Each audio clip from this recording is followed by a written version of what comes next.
ആരെങ്കിലും സഹായത്തിന് വിളിക്കാനുള്ള സമയം പോലും പാഴാക്കാതെ ഭർത്താവിന്റെ ജീവൻ കാക്കാൻ പാതിരാത്രി ഒരു പെൺകുട്ടി സ്കൂട്ടറിൽ ഓടിപ്പാഞ്ഞെത്തിച്ചതാണ്.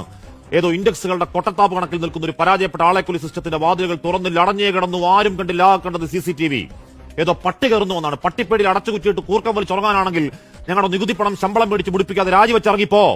ആയുസ് കാക്കാൻ ജീവന്റെ വിലയുള്ള സമയം കഴിവേറ്റിയ കണ്ണീരിൽ വാതിൽ തുറന്നിട്ടും തെല്ലും പുല്ലും ധിക്കാരം. 5 വയസ്സും 11 വയസ്സുമുള്ള കുഞ്ഞുങ്ങളുടെ അച്ഛൻ ഹോട്ടൽ പണിയും ജ്വല്ലറിയും ഫുഡ് ഡെലിവറിയും അടക്കം രാവന്തിയോളം അധ്വാനിച്ച് അന്തസ്സായി ജീവിച്ച യുവാവ് ഈ സംവിധാനം കൊന്നുകളഞ്ഞ മർഡർ ലിസ്റ്റിലെ അവസാന പേരുകാരനാണ്. തൊട്ടുമുൻപ് കണ്ടതേയുള്ളൂ വേദനാസാക്ഷ്യം പറഞ്ഞ് നെഞ്ചുപൊട്ടി മരിച്ചൊരു വേണു. അനാസ്ഥകളുടെ അക്രമഘോഷയാത്ര എണ്ണി പറഞ്ഞ അന്വേഷണ റിപ്പോർട്ട് ക്ലാരിറ്റിയോടെ പറയുന്നുണ്ട്. അത് മരണമല്ല, ഈ സിസ്റ്റത്തിന്റെ അറുകൊല. ആരോഗ്യ വകുപ്പല്ല, ആരോഗ്യം കെടുത്തുന്ന വകുപ്പിൽ എന്തെങ്കിലും ഉണ്ടായ നടപടി. 5 നയാ പൈസ കുടുംബത്തിന് സർക്കാർ സഹായമില്ല. മാസാമാസം ഇരുചവി അറിയാതെ സഹായിക്കുന്നത് ഷിബു ബേബി ജോൺ. പാലക്കാട്ട് ഓടിക്കളിച്ച് വീണ കുറ്റത്തിന് കൈമുറിച്ചു കളഞ്ഞ കുഞ്ഞിന് കൃത്രിമയ്ക്ക് കൊടുക്കാൻ സഹായിക്കുന്നത് VD സതീശൻ. ഈ കഴകത്തുകെട്ട സംവിധാനം അനാസ്ഥയിൽ കൊന്നുകളഞ്ഞവർക്ക്, കൈമുറിച്ചു കളഞ്ഞവരെ, കത്രിക വെച്ചവരെ സഹായിക്കുന്നത് പ്രതിപക്ഷമാണെങ്കിൽ പിന്നെ ഒരു സർക്കാരും അതിലൊരു വകുപ്പ്, ഒരു മന്ത്രി മന്ദിരാണോ? ഒറ്റപ്പെട്ട സംഭവങ്ങളുടെ പെരുക്കത്തിൽ ആവർത്തന കൊലകളുടെ ഒരു വല്ലാത്ത കാലം ഇന്നേ വരെ ഇല്ലെങ്കിലും ആ ശവക്കുഴികൾ സാക്ഷ്യമാക്കി നിരക്കണം അടിമക്കൂട്ടം. ശ്വാസം മൂട്ടി നരകിച്ചൊടുങ്ങിയ പാവങ്ങൾക്ക് മുന്നിൽ ആർത്തു വിളിക്കണം പെരുമ്പറ PR. ദാരിദ്ര്യമുക്തം സ്കാൻഡിനേവിയൻ തള്ളിമറി.